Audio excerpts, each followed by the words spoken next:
नमस्ते दोस्तों, आप सब कैसे हो। आशा करती हूँ आप सब लोग बहुत अच्छे होंगे। मैं एक देवी गीत आप सबके बीच में लेकर आई हूँ। आप लोगों को जैसे लगेगा कमेंट करके ज़रूर बताइएगा। एक गरीब माता रानी को अपने घर कैसे बुलाता है, उसी पे ये गीत है।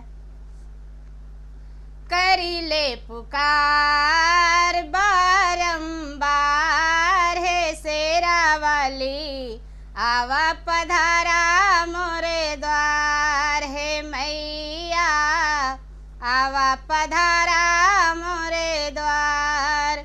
करिल पुकार बारंबार, है शेरा वाली आवा पधारा मोरे द्वार, है मैया आवा पधारा मोरे द्वार। मन के अंदर आस लगी है, कब हूँ तो दर्शन देबू है माई। मन के अंदर आस लगी है, कब हूँ तो दर्शन देबू है माई। धोई के चरनिया करबे पूजनिया, आवा पधारा मोरे द्वार, है शेरा वाली आवा पधारा मोरे द्वार। धोई के चरनिया मैया करबे पूजनिया, आवा पधारा मोरे द्वार, है मैया आवा पधारा मोरे द्वार।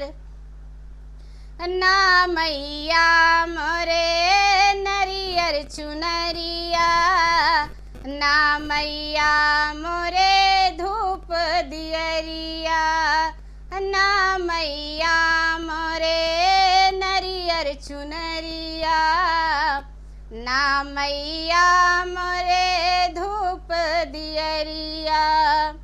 मन के अंदर जोत जली है, आरती उतारब है मैया आवा पधारा मोरे द्वार, है मैया आवा पधारा मोरे द्वार।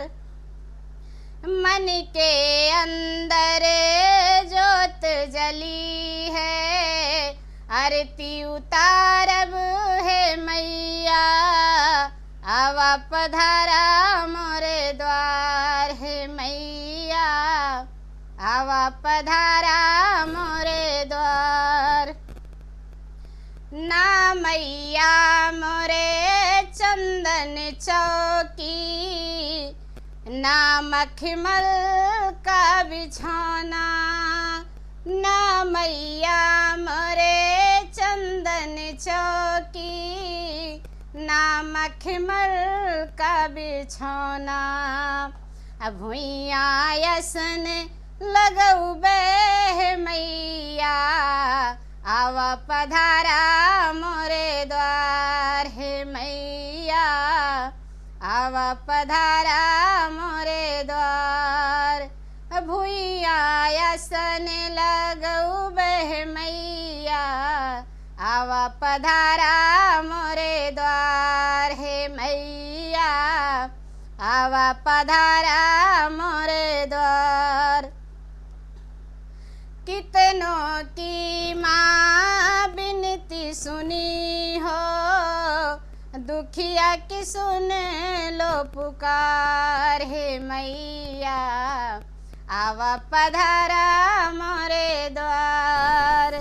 कितनों की माँ बिनती सुनी हो, दुखियों की सुन लो पुकार, है मैया आवा पधारा मोरे द्वार, है मैया आवा पधारा मोरे द्वार। करिल पुकारे बारंबार, है शेरा वाली आवा पधारा मोरे द्वार, है मैया आवा पधारा मोरे द्वार, हे मैया। आवा पधारा